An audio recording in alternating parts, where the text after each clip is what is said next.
Cristina Pin, sindaco del comune Ciso di Valmarino in provincia di Treviso. Allora, da cosa nasce l'idea dell'autoconvocazione e che cosa serve? Una spinta sull'acceleratore, un progetto che ormai giaceva da un po' di tempo, c'era solo il bisogno di dirlo al pubblico. Noi pensiamo che questo sia una cosa che andava fatta da tempo. Io tutti i giorni ho i miei cittadini, continuano a dirmi non vengo più a votare perché Roma per me è troppo distante. Pensiamo che questo sia giunto il momento comunque che il Veneto alzi la testa, abbiamo una dignità politica, intellettuale e quant'altro per poter comunque avere per poter raggiungere i nostri obiettivi. Pensiamo che il Veneto possa comunque esprimere i propri candidati, ne abbiamo di bravi, anche di quelli che ci sono nel Veneto in generale, quindi pensiamo che perché dobbiamo sempre comunque subire e mai chiedere il Sono Letizia De Ponti, sono assessore alla cultura di Villaverla, quindi un paese del Vicentino. Sono qua intanto tanto per curiosità, per sentire che cosa si intende fare, perché c'è tanta confusione, si sono sentite anche opinioni discordanti anche di persone autorevoli, quindi mi sembra importante, visto che è anche una riunione autoconvocata, un'assemblea autoconvocata, vedere, sentire e magari dire anche la mia, perché avrei anche 2 o 3 parole dopo da dire che lei sentirà sicuramente.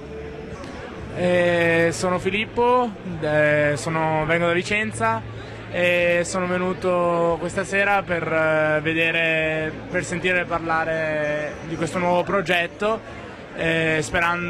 con una speranza che coinvolga di un maggiore coinvolgimento alle persone e che faccia contare di più il Veneto a livello nazionale.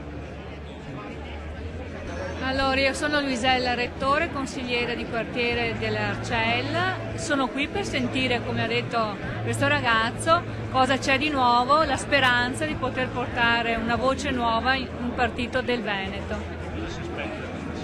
Mi aspetto delle posizioni, delle decisioni e la forza di volontà di dare un messaggio diverso. Sono Fabiano Paio di Padova. Sono qua questa sera per capire che cosa sarà questo PDL del Veneto.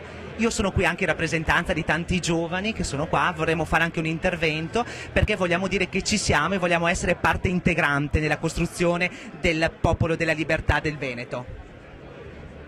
Grazie. Sono da Belluno e vengo per vedere una cosa nuova nel panorama veneto italiano. Cioè un'iniziativa che finalmente parte da quello che la gente desidera sentirsi dire e sentirsi rappresentare.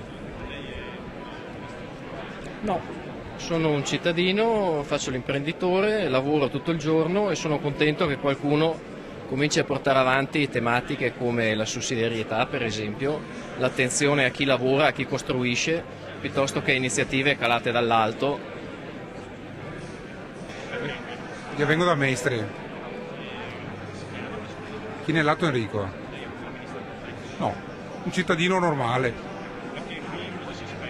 Beh, perché ritengo che sia una cosa fondamentale che si uniscano i partiti per un buon bipolarismo e questo sarebbe una cosa positiva, vediamo se si riesce, sarebbe ottimale anche che la Lega confluisse anche lei, però intanto bisogna partire, se non si parte non si va. Vediamo se succede qualcosa di interessante.